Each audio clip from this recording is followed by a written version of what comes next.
आपल्याला करायची मटर पनीरची भाजी।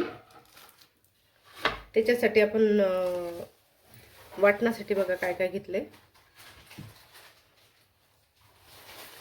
खोबरं भाजून घेतलं, कांदा भाजून घेतला, तीळ खसखस भाजून घेतली, थोडंसं डाळ घालून थोडीशी चव छान लागते आणि थोडं भाजीला घट्टपणा येतो। चला मग आता सगळं वाटण तयार करून घेऊ आपण। चला आता भाजीसाठी पनीर तळून घेऊ आपण।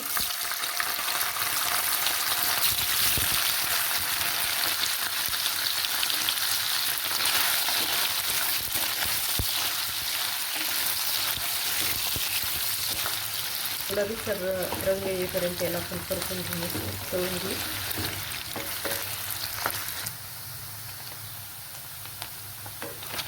चला पनीर तळून झालं बघा, मस्त रंग आलेला। आता याला काढून घेऊ आपण आणि पनीर पाण्यात टाकून घेऊ।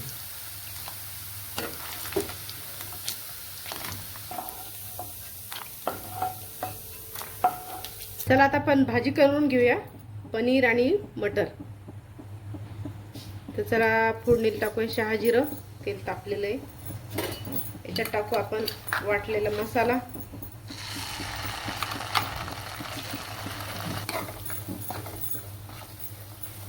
चला आता याच्यात मसाला टाकून घेतला तो छान, थोडंसं तेल सुटलं मस्त मसाल्याला, तेल सुटेपर्यंत भाजून घेतलं। आता याच्यात टाकू बाकीचे मसाले, 1 चमचा आलं लसूणची पेस्ट, त्याच्यानंतर हळद, लाल तिखट, 1 चमचा गरम मसाला। आता याला छान आपण तेल सुटेपर्यंत भाजून घेऊ। थोडंसं पाणी टाकून घेऊ, त्याला तेल सुटेपर्यंत मस्त मसाला परतून घेऊ आपण। याच्यात टाकू थोडी बारीक कापलेली कोथिंबीर टाकून घेऊ।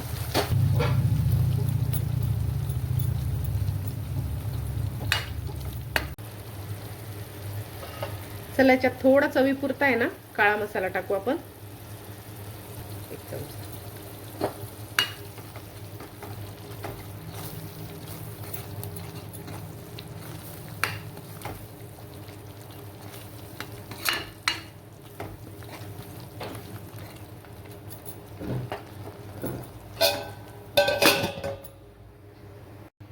चला आता पाहू आपण, डाळ आता झाली बघा, मस्त ग्रेव्ही सुटली आहे छान, तेल सुटलेले भाजीला, मस्त ग्रेव्ही तयार झाली बघा। आता याच्यात टाकू आपले तळलेलं पनीर,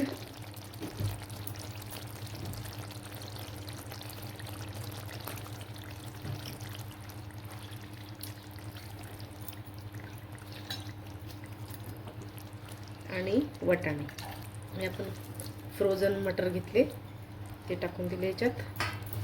आता याच्यात टाकू मीठ चवीपुरतं,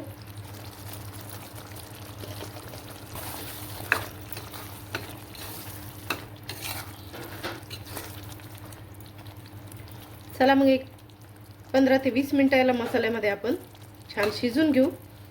मटर पनीर खाण्यासाठी तयार आहे।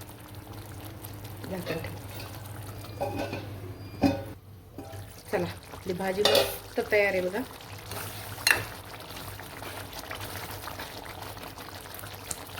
त्याला थोडंसं आणखीन चवदार करण्यासाठी याच्यात टाकू थोडीशी काजू,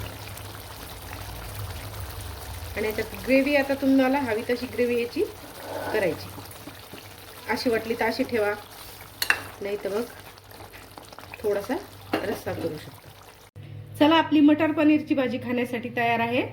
चमचमीत मटर आणि पनीरची भाजी कशी झाली नक्की कमेंटमध्ये सांगा, आणि असा चमचमीत व्हिडिओ घेऊन पुन्हा भेटूया। बाय।